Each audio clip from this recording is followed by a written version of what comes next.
it's Adria Good, and I'm here to do a demonstration on how I clean my Gammill machine. And I've been quilting this quilt, just got done, and there's a lot of lint, and there's even some buildup of lint on the top of the machine that needs cleaned. And then we're going to talk about cleaning these inside parts, and then also taking this plate off and cleaning underneath there. So here we go. The first thing I'm going to do is, with a wash rag or rag, is go over my whole machine and just dust, which some people may do this every time after a quilt, but I haven't done this in a little while, so I want to make sure and get all this dust off. Some people make a cover for their machine so that when they're not using it, they can put that cover on and keep the dust away as well.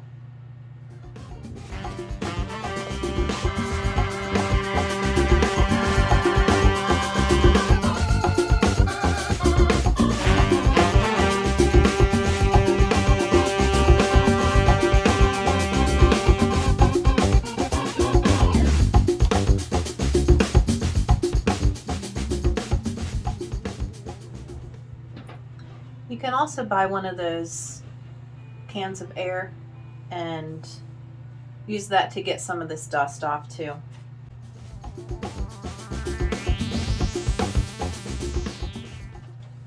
I do clean my rails that my machine sits on with every quilt, and also the rails on the table.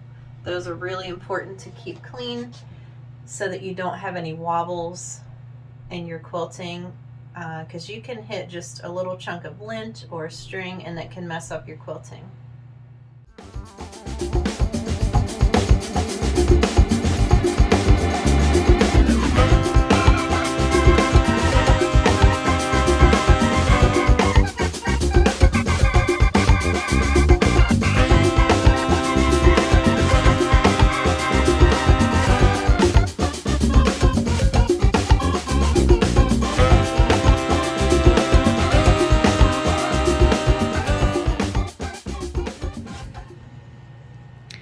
I like to use a Q-tip and get inside of this foot area and clean any of that lint and buildup from inside of there. You can use the Q-tip to clean these other little areas around the front that the little fuzzies can get stuck in and can maybe cause some buildup.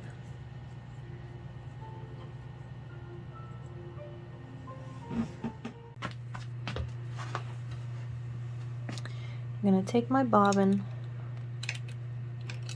out, and I've got a lot of lint built up in here. So I'll take my Q-tip and kind of roll it up and get a bunch of this out. And make sure you go up in here, which we will be taking this plate off. But if you're just doing like an in-between maintenance or cleaning, make sure you get up in this area and you can get a lot of fuzzies out of there.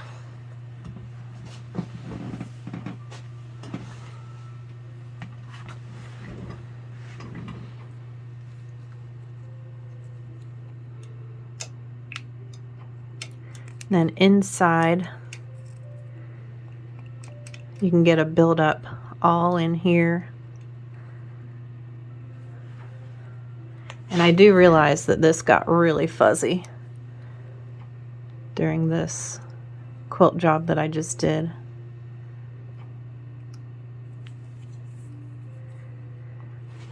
And then you can turn your hand crank, make sure you're going in the right direction.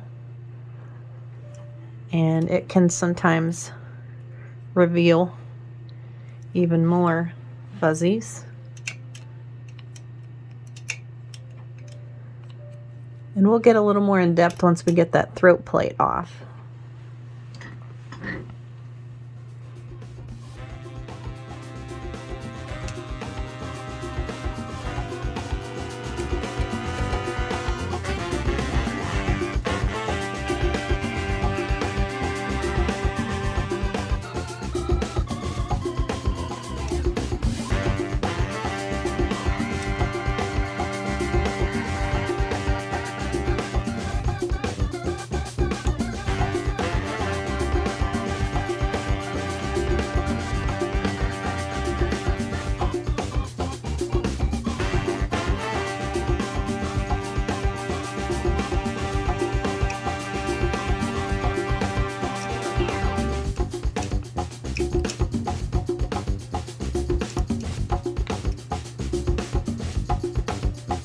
All right, that looks a lot better.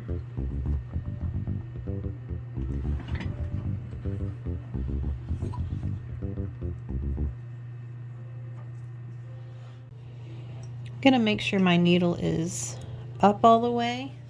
I'm gonna take these screws out.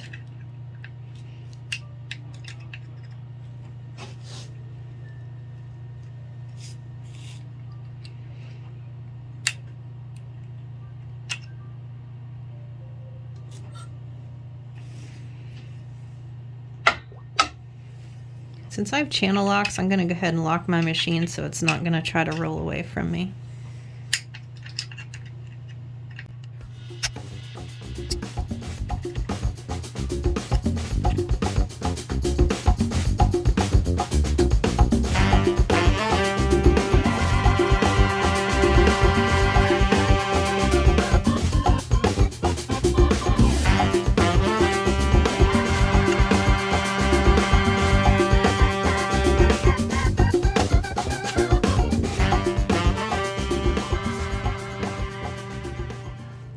I'm going to set those screws in a safe place. And this plate is going to lift out of there. And you can see there's quite a bit of lint and dust under there, so I'll get that cleaned off.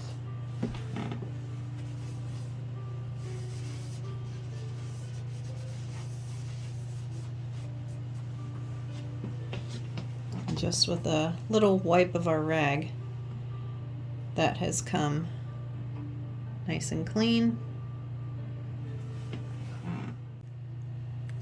And as you can see, there's quite a bit of buildup in here. Now I'll start with my Q-tip, get any of the big fluffy bulky stuff out.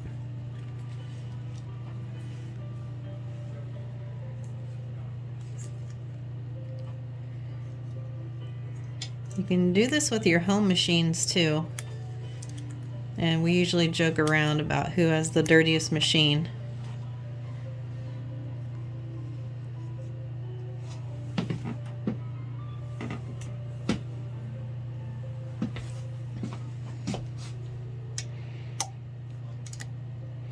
And right down here, I'm going to use this needle. Right down here, all of this white looking stuff, that is buildup. Should be nice and shiny and not have this buildup there.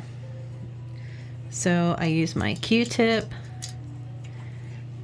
and see if I can, I dropped it, sort of a wad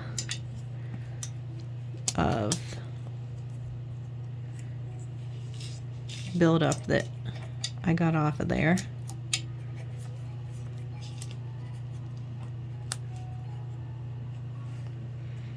And sometimes you might want to use a needle. You don't want to pull out. There is a wick back in there that you don't want to pull out.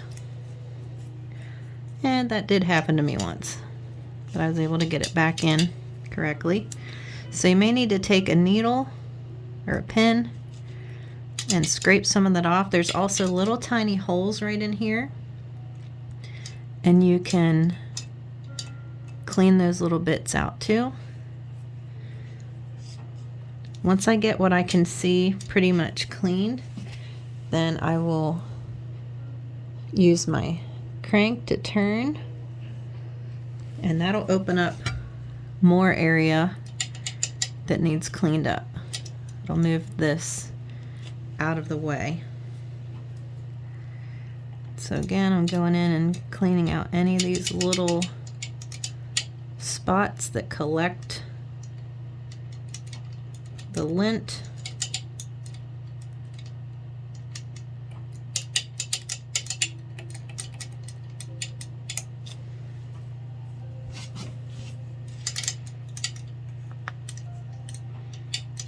And as I get each little section done, then I'll move my hand crank a little bit more.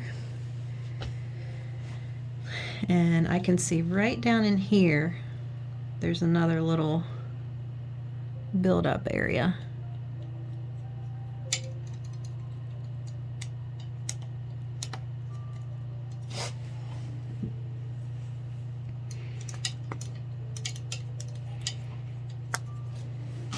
Okay, I'll turn it again. And I see a little chunk hiding back here.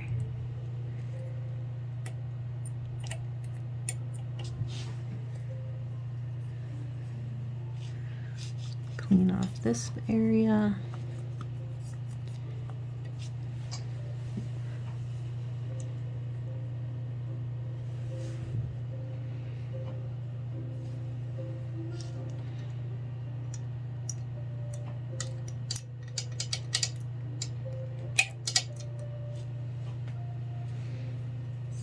Definitely looks a lot better.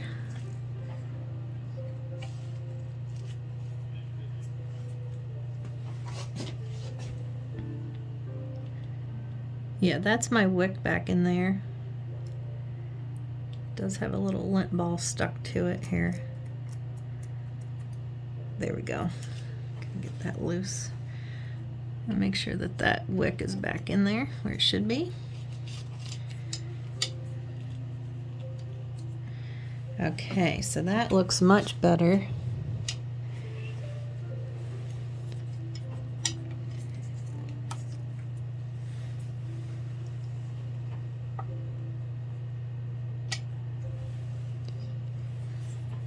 And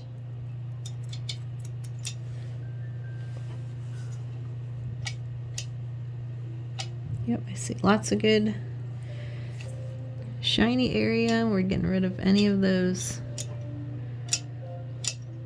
lint buildup areas. So that looks a lot better.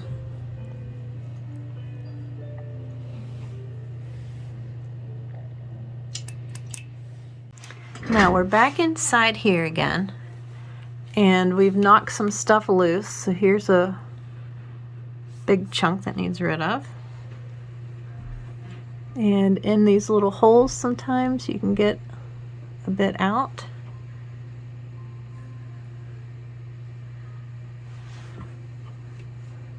And along this flat part it can even have buildup on it.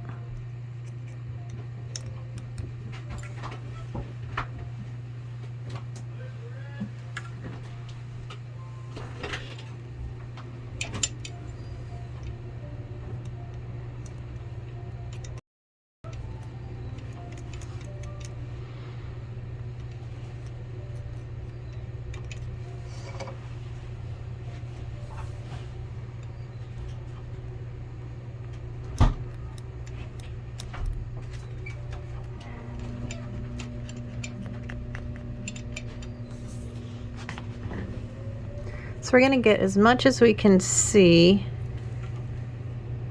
cleaned out, and then we're going to turn that again, our hand crank.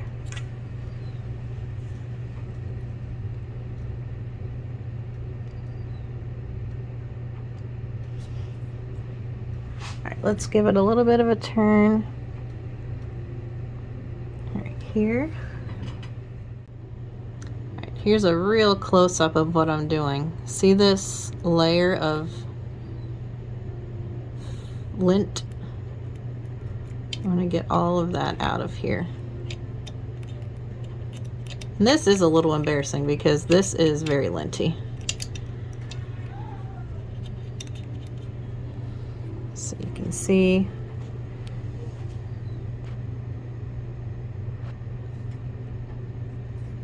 even back in here, I run my pin along there. Look at this. That's a pretty big chunk.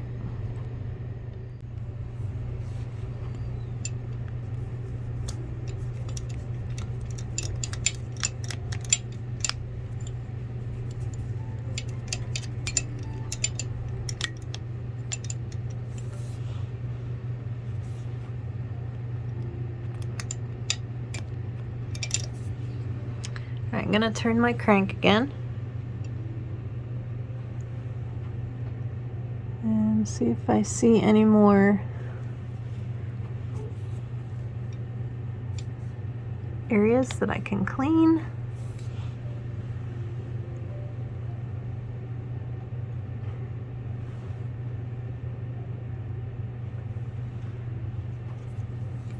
Sometimes you may not even know that it's lint until you get your needle in there and find these little bits that are kind of in the cracks and crevices.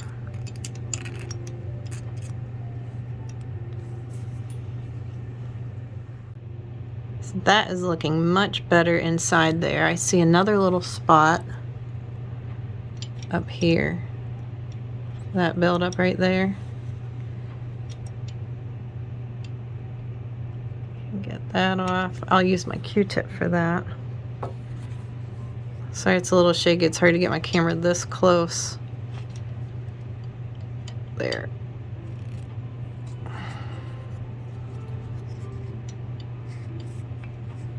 There, we got it. So that is looking much, much better than when we started.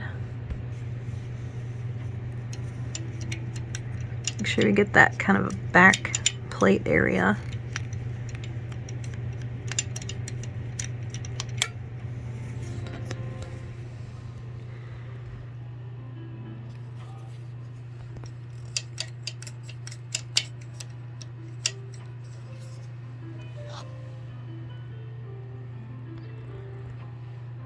All right, that looks so much better. And at this point we can get our plate back on the top. Just gonna set it back on there and screw that back in.